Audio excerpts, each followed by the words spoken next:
Bonjour. Les quotidiens reçus mardi 9 avril 2024 mettent en exergue la prise de fonction du Premier ministre Ousmane Sonko, dont le gouvernement devra composer avec une opposition majoritaire à l'Assemblée nationale. Le nouveau Premier ministre Ousmane Sonko et son prédécesseur Sidiki Kaba ont procédé lundi à la passation de service actant l'entrée en fonction officielle du chef du gouvernement désigné par le président Bassirou Diomaye Diakhar Faye. Le gouvernement d'attaque après la Korité affiche à sa une le quotidien Le Soleil. Autant que le Premier ministre Ousmane Sonko a pris fonction lundi, tandis qu'au ministère de l'Intérieur, le général Jean-Baptiste Tine, qui a aussi pris les commandes, entend bien travailler pour mériter la confiance des autorités et l'estime des populations. Ousmane Sonko donne le top départ du travail selon Sud Quotidien, relevant que le président Bassirou Diomaye Faye tient son premier conseil des ministres ce mardi.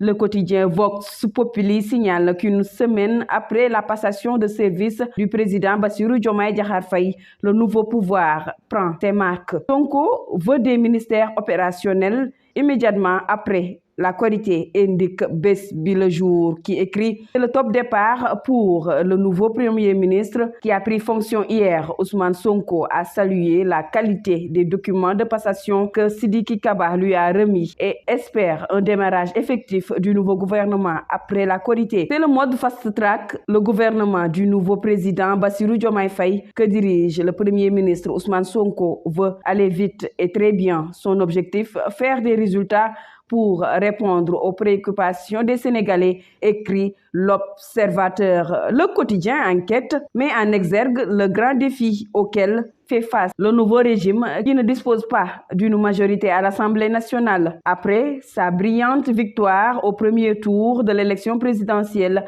Bassirou Diomaye Faye devra composer avec une assemblée dominée par Benno Bokk Yakaar en attendant l'organisation d'une nouvelle élection législative dans les mois à venir. Des élections qui comportent plein de risques pour un nouveau régime, souligne la publication. Concernant l'Assemblée nationale, Walf Quotidien esquisse les possibilités qui s'offrent au duo Diomaye-Sonko. Minoritaires à l'Assemblée nationale avec leur groupe parlementaire Yewwi Askan Wi, les députés de PASTEF n'ont actuellement pas les coups d'échange pour permettre à leur président nouvellement élu de dérouler ses politiques et réformes. Deux cas de figure s'offrent au duo Bassirou Diomaye Faye Ousmane Sonko. Il s'agit soit de cohabiter en instaurant une discussion avec la majorité Benno Bokk Yakaar, à qui il reste encore 3 ans de législature, soit de procéder à une dissolution pure et simple du Parlement, suivie d'une nouvelle élection présidentielle pour chercher une majorité confortable, note